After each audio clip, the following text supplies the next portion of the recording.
Welcome to the Naperville Eldercare channel, brought to you by Kathy Wetters and the great folks of Right at Home of Chicago's southwest suburbs. Today's guests are Colleen Say Beckfar and Linda Stroshine, co-founders of Trinity Advocacy Group. Hi, I'm Kathy Wetters, and I am joined by co-hosts Jim Wojciechowski and Jeanette Palmer.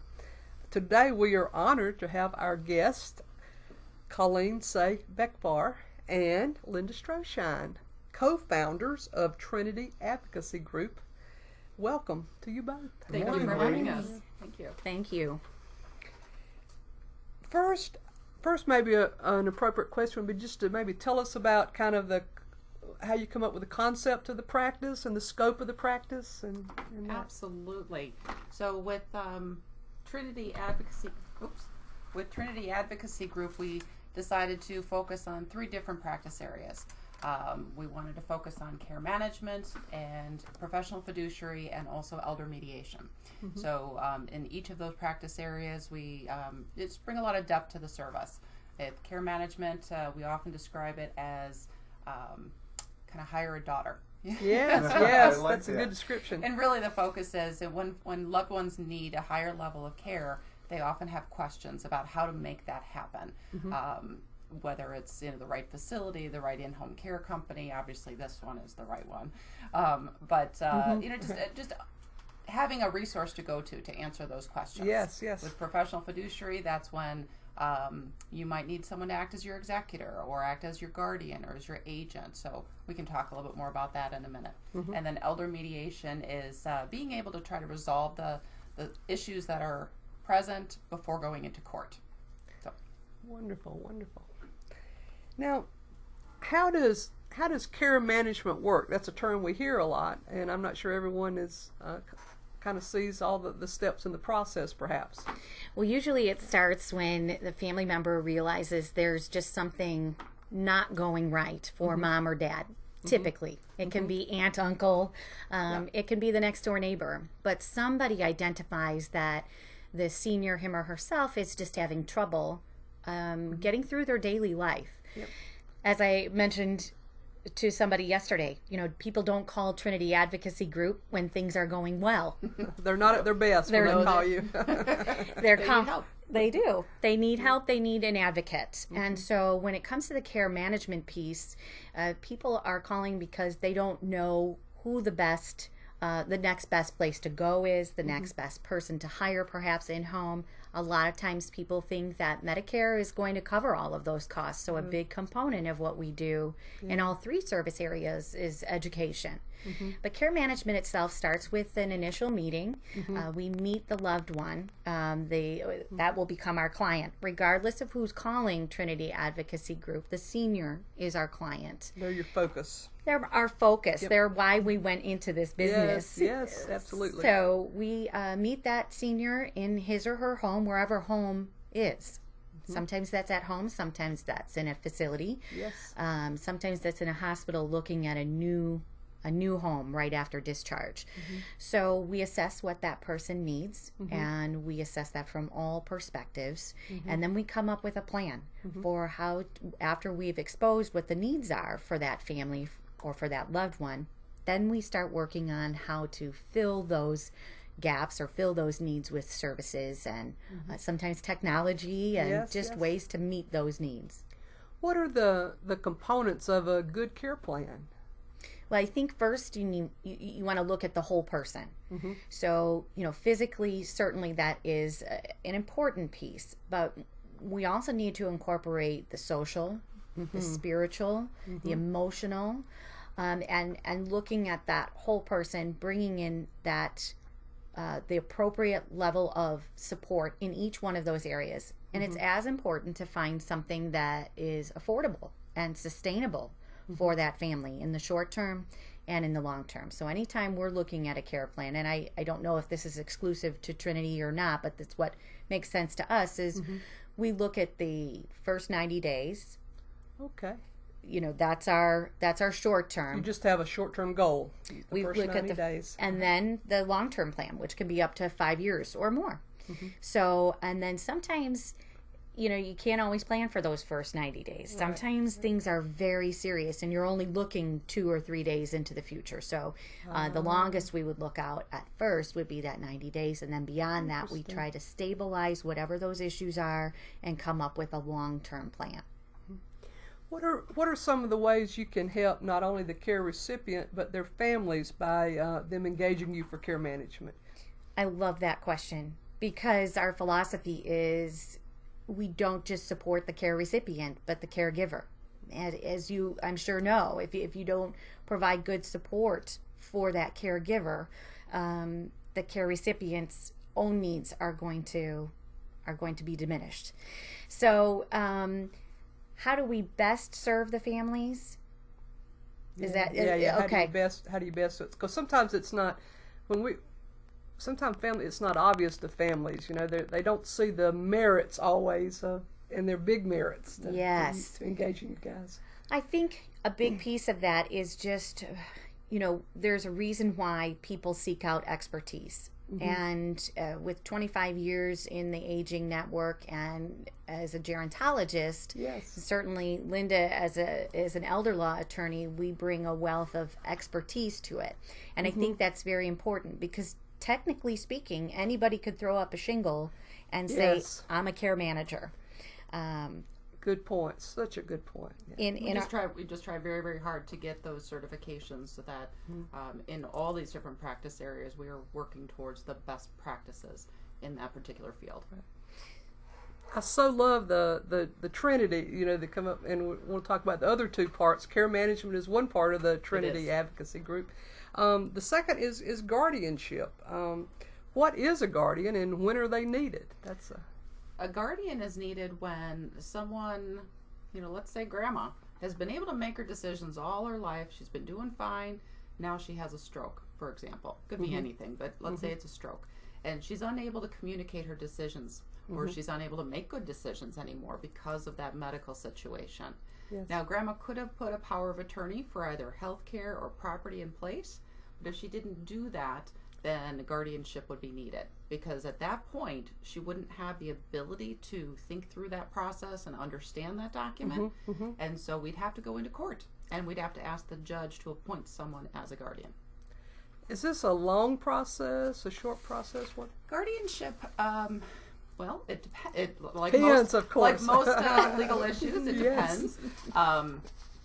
With a guardianship, there are some very specific procedures we have to follow in the court because we're essentially taking away the rights of grandma in this particular case to make decisions. And so we have to follow certain protocols. We have to give her a certain amount of notice. She has the right to contest that.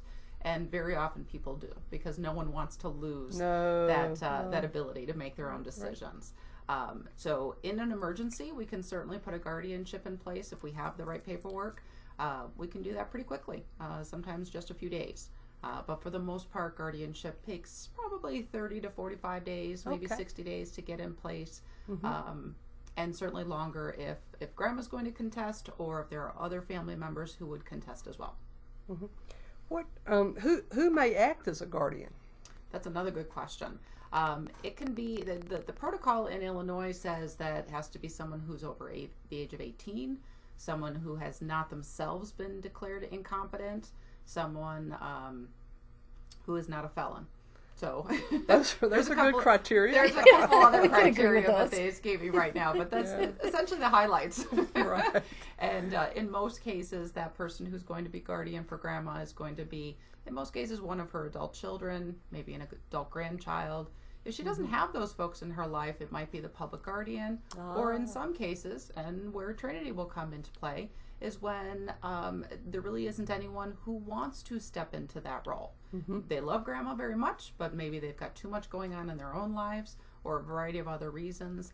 And so having a professional guardian come in is sometimes the option. Yeah, that makes perfect sense. Are there different types of guardianships in Illinois? There are. There are two different types of guardians. There's a couple of different categories actually. There's guardian of the person and guardian of the estate. So guardian of the person is the one who would take physical custody of grandma. Not that they have to provide that care, but they're in charge of making those decisions about where to place her, what doctors to see, following up on those things. If we're talking about a younger person who has maybe Down syndrome, we're talking about education and socialization and things like that. Guardian of the estate is the one who would take care of grandma's money, making sure that her money is being used for her and following the budget and following the rules that the court sets out. Once you get past those, then we have a plenary guardianship, which is permanent, or a limited guardianship, which says grandma needs some help, but not help with everything.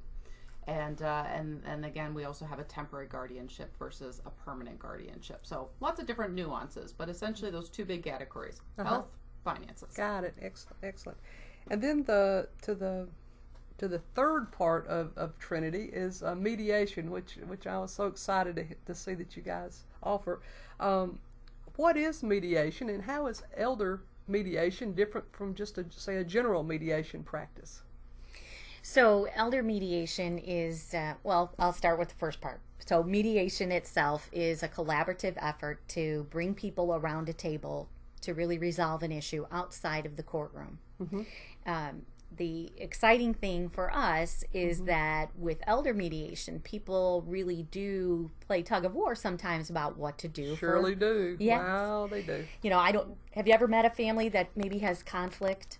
One or two? Yeah. No, I've never met that person. The exception seems like the meet one that doesn't. So. Right, exactly. That's exactly right. And so you combine with normal family conflict with now health issues, placement issues, care for mom or dad, and that is the perfect storm. What mediation does is bring all of those voices to the table, because sometimes even when somebody is given authority, say through a legal remedy like a power of attorney, that kind of thing, those tools, they aren't always hearing all of the other parties, but those other parties have voice. And the older adult, him or herself, still has voice. And so anytime there's a conflict where it is involving an older adult, we like to bring those folks to the table. It's usually a much more affordable resolution. We are trained mediators. Again, anybody can throw a shingle up and say, I'm a mediator. Yes, that's important to understand, isn't it? Yes, but we have gone through the training through Northwestern University. We are trained and experienced mediators, and we have a very high percentage of coming to agreement. I think one of the unique aspects of mediation is that I, as a mediator, can never testify in a court of law. It's a little bit like Vegas. I got you. What happens? What stays in mediation? What happens in mediation stays in mediation. If a judge says to me, Colleen, have Mr. and Mrs. Jones gone to mediation in their family, I can answer yes or no.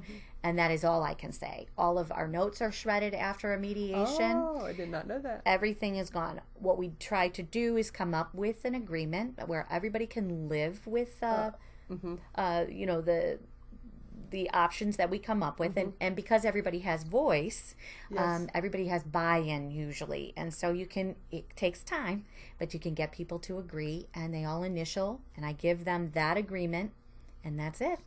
And people have asked to come back for second mediations or to check in to see how things are going with that mediation.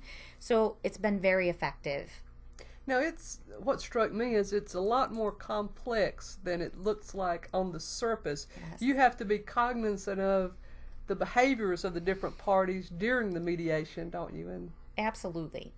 And perhaps from your own family, I can certainly say for mine, I mean, our personalities are so different, and we all happen to be very outspoken. And so that would be a mediator's dream and nightmare, right? Because you want everybody to contribute, and on the other hand, you're absolutely right. Tempers can flare, and so our role is to really practice facilitation. There's 3 different kinds of mediation, and we practice facilitative mediation. Gotcha. Okay. The other 2 are transformative mediation, where it's sort of, this is going to really overstate it, but it's anything goes. Everybody gets to have a voice, and you get to talk until you are all done talking. And the other is It's called something I cannot think of right I'm now. proud of myself. So facilitative is Yes. you're kind of helping keep the ship kind of on course and in the Yes, channel there. Yeah, absolutely. yeah. And we say in mediation that the members, those who come to the table, really they are responsible for the outcome. The mediator is responsible for the process. So important. it's a very important step. You know, if a person comes to an agreement, wonderful. If they don't, that's not a failure in mediation. That really helps us drill down on a lot of the issues that are keeping people from coming to agreement. And you kind of get to know those other parties and where they're coming from when we facilitate that conversation. So we're excited to offer it. Yeah, that's wonderful. So if one of the parties feels like maybe their voice has been kind of stymied over time, the facilitator is making sure during the process that they're not bullied or overridden in their feelings or thoughts. That's wonderful. Yeah. That's wonderful. Okay. Exactly right. When you can see the family dynamics at play during a mediation where one person is, just how you described, silenced over time. And so the facilitator's job is to draw out that person's voice and keep perhaps the more extroverted or outspoken or opinionated or whatever that is, Right, or right. maybe even more educated than that person, but you know, that person still has value. Their opinion has value, particularly if it's the older adult. And you know, we see it all the time, of this balance between seniors wanting their freedom and their independence and the older adult children wanting their safety. And so trying to balance that out, you know, all of those things are important. So to give voice to everyone is crucial. Really important. And so if the senior has their decision-making capabilities still intact, then during a mediation, they can be assured that they're going to be heard. That's right. That's right. That's That's right. I was just going to add that every day of the week, the senior is going to pick their independence over their safety. Every day. Every day of the week. Whereas the adult children, every day of the week, will pick their parents' safety over their independence. And so that right away is going to create a conflict. Yep. Mom and dad are saying, no, I want to stay in my home and I don't need a caregiver and I don't need help and I'm good. And the adult children are saying, no, that's actually not accurate. Right, there's a In difference. some cases. And Yes. by bringing in, you know, we are often working with families where when mom and dad are saying, I want to stay home, I want to stay in my home for as long as possible. Okay, well, let's put a plan together to make sure that happens. By sticking your head in the sand, it's not going to ensure that that happens. Yep. We're actually ensuring that a different placement is going to be made happen. because it's no longer safe at some point.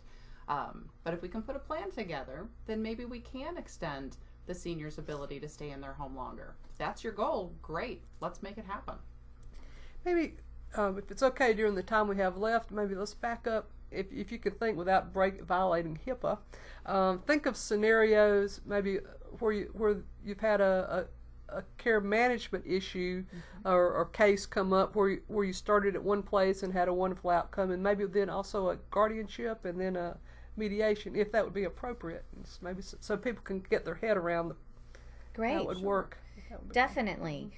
You know, we had a very unique case come up recently on the care management side where the older adult was needing to move out of her home and was living with her daughter, and mom really needed a higher level of care. Yes. In order to finance that higher level of care, she needed to sell the home. Ah. The daughter was not willing to do that and was not willing to leave and was also disabled.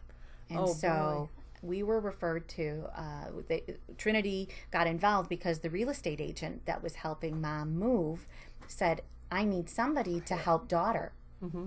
So we were called into the case to find housing for the daughter and work with her and go with her to all of the different, not all of the ones that she was interested in, but the ones that were affordable, the ones that met her criteria. Again, I know it was important to the family and it makes perfect sense that the home needed to be sold, but rushing anybody's housing decision unless it's a crisis or a tragedy, you don't want to be looking for housing in those circumstances. Oh, no, so that's... So to work carefully with her and find the appropriate housing for her, we were able to find her 2 very viable options. Wonderful. And that was kind of a unique case. But that was definitely care management. And so the assets were, or the money was freed up then from the sale of the home to pay for some long-term care for the initial care recipient. That's right. Wonderful. That's right. And can you think of some of the fiduciary options? Yes. So some months ago, I had received a call from the sister of the decedent. So one sister passed away. The living sister contacted me. Probably the only way that happens. But, there you go. Linda might have other I don't know, gifts some that we did powers, not that's know about. I throw that gifts. in. That's right. So the sister out of state contacted me. Actually, she contacted us from the legal side and said, I need a lawyer because I need to go into court. I need to collect my sister's assets. I need to pay her bills. Oh, but by the way, I'm also taking care of our mother who is aging, and I just don't have time to do this. Okay. I said, okay, well, you're in the right place on the legal side, but as far as doing those things, collecting those assets, paying the bills, the sister who passed away lived here in Illinois. I said, you really need a professional fiduciary. Yes, And so yes. it made sense to refer to Trinity so that we could step in and do the running around, the legwork that needed to happen. And focus on that aspect of Exactly. their needs. So that's an example of how the law firm and Trinity can work together. But keeping in mind, even though I'm a sole owner on the law side, co-owner on Trinity's side, we don't always have to work together. Right. It makes perfect sense if Trinity, as a care management company, as a professional fiduciary, or an elder mediation, if there's other lawyers involved, that's not a problem. That's we've identified that there are some times when there could be issues, and we're completely comfortable with that and addressing it with the client before we get started, or when it comes up. So that worked out really, really well because the sister certainly realized she needed to get her sister's stuff done, Yes. but she couldn't do it. So that's a real good example. Really good example. So it keeps any conflict of interest. You're kind of separating the care management from the Absolutely. elder law. We really like to be very transparent about that. We are sister companies. We work collaboratively. Yes. We would like to work that collaboratively with other law firms, and Yes. and Stroshine law firm needs to also know other care managers out there, right. etc. Because there would be a conflict if Trinity stepped in. Right. But you asked for an example of elder mediation where we had some Yes. success. We had a family come in where mom was living in home with, it was actually her home, and she built an addition on and invited all of her kids to come and live with her. Goodness gracious. Right. Wow. Very generous offer. And one of the children took her up on that. And then they had children. And mom's mom was still alive. So we had 4 generations under one roof. 4. Yes. And so, I mean, we could talk for the next half hour about that. about the different challenges of having a Yes, multi-generational family under one roof. But they were really coming in because it wasn't so much generational issues, so much as, daily living issues. And, mom had a different way of looking at things than daughter. And I don't know that it was generational as much as personality. Yes, yes. So they came in, and they actually came into 2 mediation sessions, 2 2-hour mediation sessions. 2 hour, okay. Because there's a minimum of 2 hours, and Okay. you could maybe imagine why that is. Yes. Right? If there's 2 or 3 people involved in it in any given mediation, you need a couple of hours for everybody to get their story out, and then for us to set an agenda and get some brainstorming, some solutions out there on the table, etc. Right. So in this particular family, we used all of those first 2 hours, and they were very happy to come back. And I'm happy to say that at the end of the second mediation, we had made it through multiple agenda items and had drawn up a sizable agreement, and they felt exhausted, But happy? Yes, but rewarded, Oh, and that's so very happy about to move into this next phase of their life with some guidance, with some direction. Just, I forgot to ask this earlier, a process question on that. So when you go in, you have multiple parties, in this case in the same family. Do you carve out time to talk to each of these separately prior to you guys all getting together? What we do is we invite them to write what's called a position statement. Okay. It can be anywhere from 1 to 3 pages. Okay. It's a request. It's not a requirement. Mm-hmm. Sometimes it's very interesting to go into a mediation absolutely cold, having no. There's a benefit from that. There can be. But yeah. you don't have any preconceived anything there. That's right. Just tell me from your perspective. The other thing I like about that is that the other parties, during each person's opening statement, all other parties must stay quiet. Zip it. Okay, So everybody gets 5 minutes to summarize why they're there. And so, and then we move into the agenda. But it's great. So they are welcome to send those position statements in. We will certainly review them in detail, but they're not required. Got it. Wonderful, wonderful. Now, how are you? Tell us about your staff. I mean, I know that's not just the co-founders, but you've got some other great staff members as well. Correct. We do. Absolutely. We have a new care manager on staff, and we have our office manager and an administrative person. Wonderful. So we've got a great team, and we're growing by leaps and bounds. Now, Very exciting time. If someone wants to reach you guys, what is your contact information, your website and email? And Thank you. phone? So you can contact Linda or I at Linda at trinityadvocacygroup.com or Colleen, and that's 2 L's, 2 E's. That's important to know. Colleen at trinityadvocacygroup.com, and our website is also trinityadvocacygroup.com, or call us directly at 331-901-5945.